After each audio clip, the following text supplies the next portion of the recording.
एक वर्ष के पश्चात सूर्यदेव का स्वराशि में प्रवेश होने वाला है।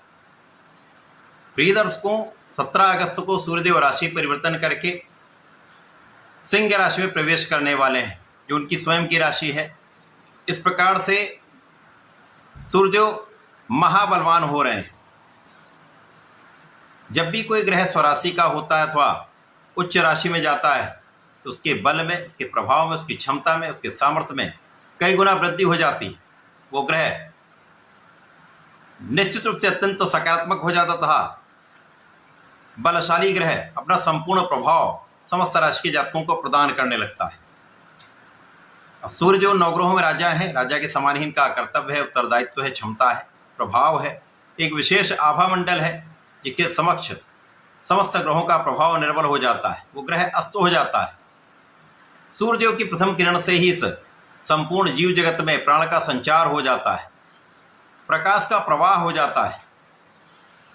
आत्मबल के कारक सूर्य हैं, पिता के कारक सूर्य हैं, सरकार, सरकारी तंत्र, प्रशासनिक सेवाओं के कारक सूर्यदेव हैं, राजनीति के कारक सूर्यदेव हैं। निश्चित रूप से सूर्यदेव का परिवर्तन अत्यंत महत्वपूर्ण होता है। एक माह के लिए इनका गोचर होता है।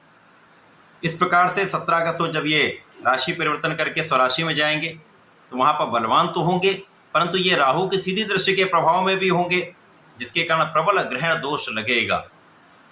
अब सूर्यदेव बलवान भी होंगे, ग्रहण दोष में भी होंगे, तो निश्चित रूप से इसका प्रभाव समस्त राशि के जातकों को प्राप्त होने लगेगा। जय श्री गणेश, नमस्कार। मैं आचार्य संजय द्विवेदी। मेरे समस्त प्रबुद्ध दर्शकों का मेरे चैनल पर हार्दिक स्वागत है।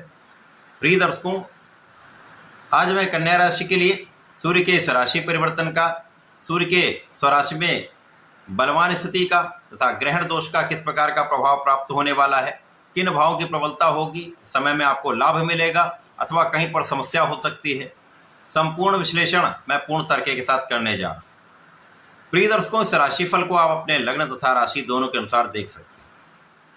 कन्या राशि बुध की राशि है। बुध के सूर्य परम मित्र है।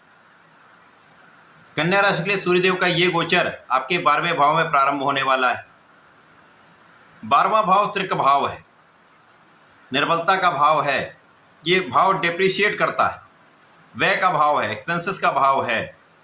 जब सूर्यदेव यहाँ पर जाएंगे तो निश्चित रूप से इसका प्रभाव पड़ेगा, परंतु सूर्य को कोई त्रिक दोष नहीं लगता। तो सूर्यदेव जिस भाव के स्वामी उस भाव की प्रबलता देंगे, परंतु राहु के साथ ग्रहण दोष में होकर समस्याएं भी देंगे। तो इस समय में सूर्य के इस परिवर्तन से आपका व्यय बढ़ने वाला है। आपके यात्राओं में आपको कष्ट हो सकता है, यात्राएं बढ़ सकती हैं। अनावश्यक यात्राओं से आपको बचना चाहिए, अनावश्यक व्यय से आपको बचना चाहिए।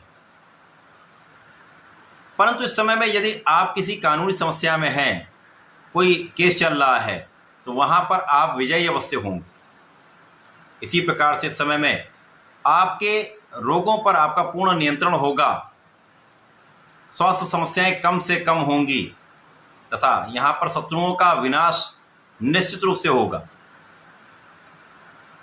इस समय में सूर्य का जो प्रभाव है, राहु के साथ सीधी दृष्टि का जो प्रभाव है, वो आपको विदेश यात्राएं करा सकता है। आपकी व्यापारिक यात्राओं से आपको लाभ निश्चित रूप से प्राप्त होगा। सूर्यदेव का प्रभाव विदेश में रहने वाले लोगों के लिए अत्यंत श्रेष्ठ है।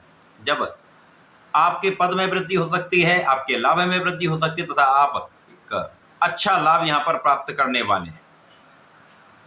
व्यय आपका बढ़ेगा, परंतु आपका लाभ भी बढ़ेगा, आपका धन भी बढ़ेगा। तो आय और व्यय का संतुलन बन जाए तो समस्याएं कम हो जाएंगी।